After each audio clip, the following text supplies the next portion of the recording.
السلام علیکم ورحمۃ اللہ وبرکاتہ۔ آج کا ہمارا سبق ہے بچوں کو جھوٹی امید نہ دلائے۔ حضرت عبداللہ بن عامر رضی اللہ عنہ کہتے ہیں کہ ایک دن میری والدہ نے مجھے اپنے پاس بلایا اور کہا کہ لو آؤ میں تمہیں ایک چیز دوں گی۔ اس وقت رسول اللہ صلی اللہ علیہ وسلم ہمارے گھر تشریف فرما تھے۔ جب میری والدہ نے مجھ سے کہا تو رسول اللہ صلی اللہ علیہ وسلم نے ان سے پوچھا کہ تم نے اس کو کیا چیز دینے کا ارادہ کیا تھا؟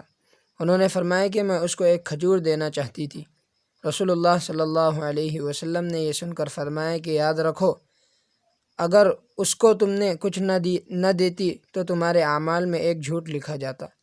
غور کیجئے کہ رسول اللہ صلی اللہ علیہ وسلم نے اولاد کو امید دلا کر کچھ نہ دینے سے بھی منع فرمایا۔ یہی نہیں بلکہ اسے جھوٹ قرار دیا۔ اس کا سب سے بڑا نقصان یہ ہوتا ہے کہ اولاد بھی جھوٹ کی عادی ہو جاتی ہے۔ والدین کی بات کی کوئی اہمیت ان کی نگاہ میں باقی نہیں رہتی اور رفتہ رفتہ والدین سے اعتماد اٹھتا جاتا ہے۔